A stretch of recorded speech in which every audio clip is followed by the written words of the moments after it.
서방 MBC 송년기획 되돌아본 2022. 오늘은 세 번째 순서로 원전 안전성 이슈를 되짚어봅니다. 경주와 울진에는 모두 14기의 원자력 발전소가 있습니다. 지역에 거주하는 100만 주민들은 원전의 안전에 큰 영향을 받을 수밖에 없는데요.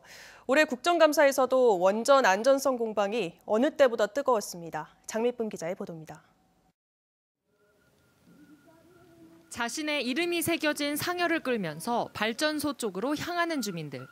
8년 넘게 이주를 요구하고 있지만 이들의 목소리는 월성원전 마을을 넘어서지 못하고 있습니다. 나이가 얼레가 돌아가신 분도 많고 지치다 보니까 지쳐서 쓰러진 사람도 많고 그나마 이제 소수 몇 명이 이렇게 버티고 나가고 있는 실정입니다. 이런 가운데 경주 월성원전에서 방사능 오염수가 새고 있다는 사실이 알려져 논란이 커졌습니다. 에폭시를 뭐 하려고 거기다가 발랐냐는 의문이 생길 정도로 엉망진창으로 관리되고 있다는 거는 한심한 수준이죠. 더 이상 뭐 기술적으로 얘기하고 말 게 없어요, 이런 거는. 한수원은 누설 부위를 보수해 문제가 없다고 밝혔지만 원자력안전위원회 민간조사단은 사용액 연료를 보관하는 수조에 신부균열이 발생한 상태라고 진단했습니다. 지난 4월 25일 원안위 민간조사단 회의록에 따르면 내부 균열에서 하루에 75리터 정도의 방사능 오염수가 새어나왔습니다. 홍성걸 조사단장은 원통형 콘크리트 채취 검사를 한 뒤 빈 곳에 고이는 물을 받아서 측정한 결과라고 설명했습니다. 하지만 원전 사업자인 한수원은 지난 10월 국정감사에서 월성원전 누설 사실을 부인했습니다. 밑바닥의 에폭시는 아직까지 깨지지 않고 있습니다. 제가 눈으로 확인했는데 안 깨졌다고 그러세요?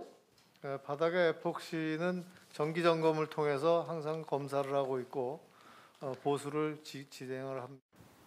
월성원전 방사성 물질 누설 사건은 2년 전 외부로 처음 알려졌는데 원자력 발전소를 검사하는 원자력 안전기술원 규제감사원은 이 문제가 오랫동안 은폐됐다고 증언했습니다.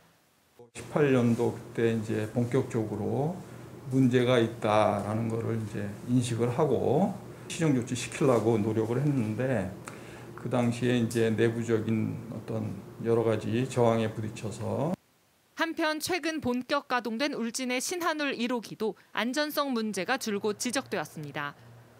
원자로 수소 폭발을 막기 위해 설치한 수소 제거기가 안전성 검증 도중 오작동에 화재가 발생한 정황이 있는데도 정식 가동이 이루어졌습니다.